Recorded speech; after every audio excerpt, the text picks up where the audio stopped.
Now let's talk about Donald Trump. Last week he was in West Asia, but all he could talk about was South Asia and the ceasefire between India and Pakistan. Trump announced it before either country did, and since then he's been claiming credit. He's talked about it almost every day, at every public engagement he's had, exaggerating the prospect of a nuclear war and insisting that he is the one who stopped it. So today, India has fact-checked Donald Trump. New Delhi has repeated what it said on day one, that the US did not negotiate the ceasefire. The US was, and I'm quoting, neither involved nor informed. These were the words of India's Foreign Secretary Vikram Misri. He was briefing a group of lawmakers, the Parliamentary Standing Committee on External Affairs. Misri shared details about Operation Sindoor and about the ceasefire with Pakistan. And this is where he set the record straight. He confirmed that conversations with the Americans did happen, but they were routine in nature. Misri gave the example of the Ukraine conflict. India has engaged with both Russia and Ukraine. India may have also passed some messages to either side, but India has no direct role in the Ukraine conflict. Similarly, the US has no direct role in what happened between India and Pakistan. At no point did they mediate a ceasefire. This was Misri's message. India's issues with Pakistan are bilateral, and the same has been communicated to Trump's team. In fact, this has been New Delhi's long-standing policy. Donald Trump cannot ride roughshod over it. He may be desperate to claim credit for stopping a war, but India will not entertain this one. So the question is, how will a man like Trump take it? Will India's tough stance impact our trade talks with the US?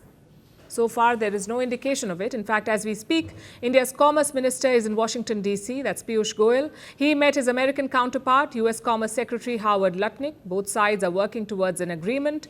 They want to seal an interim trade deal, one that secures early wins for both India and the United States. They want to have a deal by autumn this year, although Trump remains a slippery customer.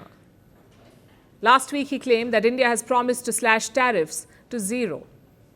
Sell into India, and they've offered us a deal where basically they're willing to literally charge us no tariff. Will that happen? Will India bring down tariffs to zero? There's nothing to suggest that India has agreed to make such a concession, but even if New Delhi went down that road, it is going to ask for something in return.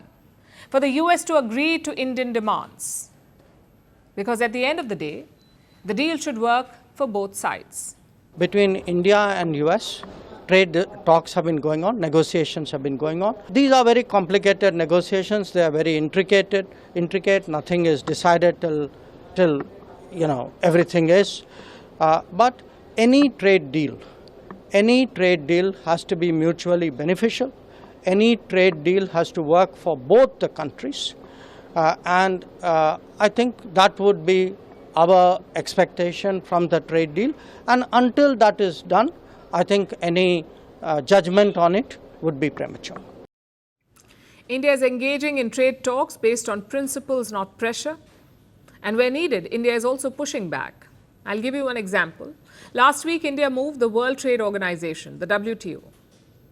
India filed a complaint against the US at the WTO. It challenged Washington's use of tariffs on Indian goods, especially pharmaceuticals and automobiles. India called these tariffs arbitrary and discriminatory. In its filing, India has argued that the US is misusing national security exemptions and that American tariffs violate WTO rules. So if the negotiations do not work out, India is ready to litigate this.